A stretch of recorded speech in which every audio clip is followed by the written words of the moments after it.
കേരള നിയമസഭ പ്രക്ഷുബ്ധമായി. വീണ്ടും ഏറ്റുമുട്ടൽ. പക്ഷേ അസംബ്ലിയുടെ ചരിത്രത്തിൽ കെ.എം. മാണിയുടെ ബജറ്റ് അവതരണ തടസ്സപ്പെടുത്തിയ സംഭവം തന്നെയാണ് ചരിത്രത്തിൽ ഒന്നാം സ്ഥാനത്ത് നിൽക്കുന്നതെന്ന് ജനങ്ങൾ. കേരള സംസ്ഥാനത്തിൻ്റെ ചരിത്രത്തിൽ അസംബ്ലിയിൽ ഭരണ പ്രതിപക്ഷങ്ങൾ തമ്മിൽ ബഹളവും വാക്പോരും ഏറ്റുമുട്ടലും നടന്നു വരുന്നുണ്ട്. എന്നാൽ അസംബ്ലിയിൽ അഴിഞ്ഞാടിയതിൽ ഒന്നാം സ്ഥാനത്ത് നിലനിന്നു വരുന്നത് UDF ഭരണത്തിൽ ധനമന്ത്രി കെ.എം. മാണിയുടെ ബജറ്റ് അവതരണത്തിൽ കാട്ടിക്കൂട്ടിയതും സ്പീക്കറുടെ ചെയർ എടുത്ത് അമ്മാനമാടിയ സംഭവം ലോകം മുഴുവൻ കയ്യടി നേടിയെന്ന് വേണമെങ്കിൽ പറയാം. പുറമെ കോടതിയിലും പ്രാധാന്യമർഹിക്കുന്നു. ആ സംഭവത്തെ പിന്നിലാക്കാൻ അസംബ്ലിയുടെ ചരിത്രത്തിൽ ഇതുവരെയും മറ്റൊരു സംഭവം ഉണ്ടായിട്ടില്ല എന്ന് ലോകം മുഴുവൻ സമ്മതിക്കുന്നു. അത് പരിശോധിച്ചാൽ ഇന്ന് നടന്ന സംഭവം നിസ്സാരം. സ്പീക്കർ ആരാണ് പ്രതിപക്ഷ നേതാവ് എന്ന സ്പീക്കറുടെ ചോദ്യമാണ് ബഹളത്തിന് തുടക്കം കുറിച്ചത്.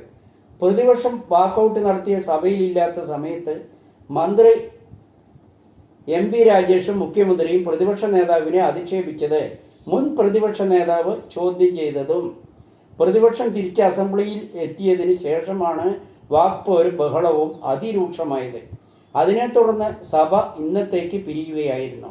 ഇതുമൂലം 12 മണിക്ക് നടത്താനിരുന്ന അടിയന്തര പ്രമേയം ചർച്ച ചെയ്യാനായില്ല. നാളെ കാലത്ത് സഭ വീണ്ടും തുടരുമ്പോഴായിരിക്കും ബഹളം ഇനിയും ഉണ്ടാകാൻ സാധ്യത.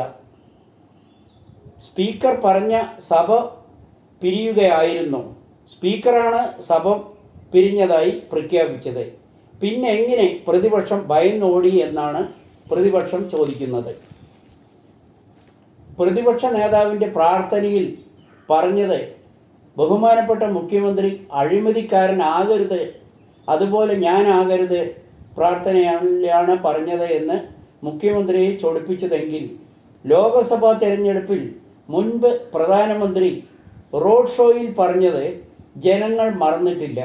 സ്വർണ്ണക്കള്ളക്കടത്തും അടക്കമുള്ള എല്ലാറ്റിൻ്റെയും കേന്ദ്രം മുഖ്യമന്ത്രിയുടെ ഓഫീസാണെന്ന് പറഞ്ഞതിൽ ഇതുവരെയും ആ ആരോപണത്തിന് മുഖ്യമന്ത്രി മറുപടി പറഞ്ഞിട്ടില്ല.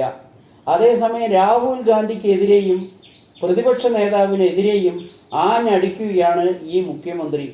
ക്ഷോഭിക്കുന്നതും ജനങ്ങൾ കാണുന്നതല്ലേ എന്ന് UDF നേതാക്കൾ തിരിച്ചു ചോദിക്കുന്നു. അജിത് കുമാറിനെ സസ്പെൻഡ് ചെയ്യാനുള്ള DGPയുടെ റിപ്പോർട്ട് മുഖ്യമന്ത്രി തള്ളി. PV അൻവർ.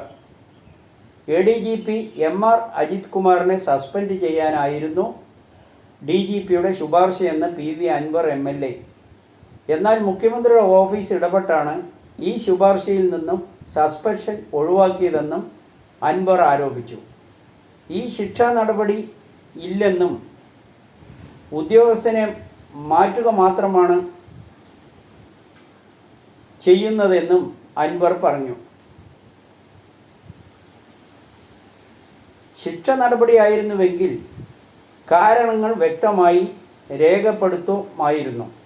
മുഖ്യമന്ത്രിയുടെ ഓഫീസിൽ കേന്ദ്ര ഏജൻസികളുടെ അന്വേഷണത്തിൽ നിന്നും തടഞ്ഞു നിർത്തുന്നതിൽ ഒന്നാമത്തെ ഘടകമായി നിന്നത് അജിത് കുമാറാണ്. ഇതിന് പ്രതിഫലമായാണ് തൃശ്ശൂർ സീറ്റ് BJPക്ക് നൽകിയത്. അവർക്ക് ഈ ലാഭകരമായ കച്ചവടമാണ് ഇനി പാലക്കാട് നടക്കാൻ പോകുന്നതും പാലക്കാട് സീറ്റും BJPക്ക് നൽകുമെന്ന് PV അൻവർ ആരോപിച്ചു. പോലീസ് സേനയിൽ നിന്നും ക്രിമിനലുകളെ ഒഴിവാക്കണമെന്ന് ആഗ്രഹിച്ചുവെങ്കിലും പോലീസ് സേനയിലെ തന്നെ ഒരു വിഭാഗം തന്നെയാണ് തനിക്ക് ഇത്തരം വിവരങ്ങൾ എല്ലാം ചോർത്തി തരുന്നതെന്നും അൻവർ പറഞ്ഞു. ADGP അജിത് കുമാറിനെ മാറ്റിയത് മുഖ്യമന്ത്രിയുടെ 19ാമത്തെ അടവ്. കണ്ണിൽ പൊടിയിടാനുള്ള തന്ത്രം മാത്രം. കൂടുതൽ സംരക്ഷണം നൽകിയെന്ന് വേണം പറയാൻ. ADGP അജിത് കുമാറിനെതിരെ ഉയർന്ന ഗുരുതരമായ ആരോപണത്തിൻ്റെ വിവാദം അവസാനിപ്പിക്കാൻ അജിത് കുമാറിനെ ക്രമസമാധാന ചുമതലയിൽ നിന്ന് മാറ്റി ബറ്റാലിയൻ മേധാവി സ്ഥാനത്ത് തുടരാൻ അനുവദിച്ച മുഖ്യമന്ത്രിയുടെ CPMൻ്റെയും മുഖം രക്ഷിക്കാനാണ്. ഈ നടപടി മൂലം CPI അടക്കമുള്ള പലർക്കും അവകാശവാദത്തിന് അവസരമുണ്ടാക്കി കൊടുത്തു. നിയമസഭയിൽ ഈ വിവാദത്തിന് രക്ഷപ്പെടാൻ കഴിയുകയും ചെയ്തു. അതേസമയം RS നേതാക്കളെ കണ്ടതും പൂരം കലക്കിയതും തുടങ്ങി ഒട്ടനവധി വിവാദങ്ങളും അറിയാതെ പോയി. എല്ലാം ഒരു മാറ്റം കൊണ്ട് തിരശ്ശീല വീഴുകയായിരുന്നു എന്നും അഭിപ്രായങ്ങൾ ഉയരുന്നു. എന്നാൽ അജിത് കുമാറിൻ്റെ പേരിലുള്ള മുഖ്യമന്ത്രിയുടെയും P. ശശിയുടെയും സംരക്ഷണത്തിന് ശക്തി കൂടുകയായിരുന്നു. ക്രമസമാധാന ചുമതലയെന്ന മുൾക്കിരീടം തലയിൽ നിന്ന് ഒഴിഞ്ഞ് കൂടുതൽ സേഫായ ബറ്റാലിയൻ ചുമതലയിൽ ടെൻഷൻ ഇല്ലാതെയും ശമ്പളം 1 രൂപ കുറയാതെയും സർവീസ് ഫയലിൽ ഒരു കറുത്ത പുള്ളി ഇല്ലാതെയും തുടരുന്നതാണ് ഏറ്റവും നല്ലത്. ഈ നടപടി കണ്ണിൽ പൊടിയിടാനുള്ളതാണെന്ന് മുൻ പ്രതിപക്ഷ നേതാവ് രമേശ് ചെന്നിത്തല പറഞ്ഞതാണ് ഏറ്റവും ശരി. മുഖ്യമന്ത്രി ഈ നടപടി തന്ത്രമായും കുതന്ത്രമായും വേണമെങ്കിൽ കാണാം. പശുവിൻ്റെ കടിയും മാറി ഈച്ചയുടെ വിശപ്പും മാറി എന്ന പോലെയായി എന്നും ജനങ്ങൾ കാണുന്നു. ഒരു വഴിക്ക് എല്ലാ ആരോപണങ്ങളും മുങ്ങിപ്പോയി. അതിൽ അൻവറിൻ്റെ 7 ആരോപണങ്ങളും ആവിയായി പോയി എന്ന് വേണം കണക്കാക്കാൻ. മുഖ്യമന്ത്രി ഒന്ന് തീരുമാനിച്ച് ഉറപ്പിച്ചാൽ അത് നടന്നിരിക്കും. ബിനോയ് വിശ്വത്തിനും CPIക്കും സന്തോഷവും ആശ്വാസവുമായി എന്ന് വേണം പറയാൻ. ഇടതുഭരണം ഇതേപോലെ തുടരട്ടെ എന്ന് LDFും ആശ്വസിക്കുന്നു. അജിത് കുമാറിനെ എക്കാലവും സംരക്ഷിച്ചു വന്നിരുന്ന മുഖ്യമന്ത്രി തൽക്കാലം മുഖം രക്ഷിച്ചു എന്ന് വേണം കരുതാൻ. MR അജിത് കുമാർ മുഖ്യമന്ത്രിയുടെയും പൊളിറ്റിക്കൽ സെക്രട്ടറി ശശിയുടെയും വിശ്വസ്തനും തൽക്കാലം ക്ഷീണം മാത്രമുണ്ടായി എന്ന് വേണം കരുതാൻ. സംസ്ഥാനത്തെ പോലീസ് മേധാവി ദർവേസ് സാഹിബാണെങ്കിൽ സൂപ്പർ DGP ആയി വിലസിയത് അജിത് കുമാർ തന്നെയാണ്.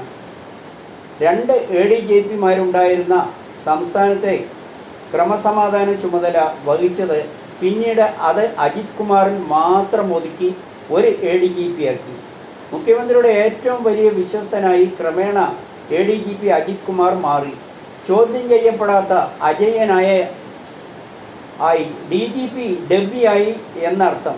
സ്വപ്ന സുരേഷ് മുഖ്യമന്ത്രിയെയും കുടുംബത്തെയും പ്രതിക്കൂട്ടിലാക്കിയപ്പോൾ അന്ന് വിജിലൻസ് ഡയറക്ടറായിരുന്ന അജിത് കുമാറിൻ്റെ നിർദ്ദേശപ്രകാരം പാലക്കാട് വിജിലൻസ് സംഘം സ്വപ്നയുടെ വിശ്വസ്തൻ PS സരിത്തിനെ തട്ടിക്കൊണ്ടുപോയി മൊബൈൽ പിടിച്ചു വയ്ക്കുകയും ചെയ്തത് വലിയ വിവാദമായപ്പോൾ അജിത് കുമാറിനെ തൽസ്ഥാനത്ത് നിന്ന് മാറ്റി പ്രൊട്ടക്ഷൻ ഓഫ് സിവിൽ റൈറ്റ്സ് എന്ന അപ്രധാന തസ്തികയിലേക്ക് ഒതുക്കിയെങ്കിലും 4 മാസത്തിനുള്ളിൽ വീണ്ടും അതിൽ കൂടുതൽ ഉത്തരവാദിത്തമുള്ള ക്രമസമാധാന ചുമതലയിൽ സൂപ്പർ DGP ആക്കി മാറ്റി ശക്തനാക്കി എന്ന് വേണം കരുതാൻ.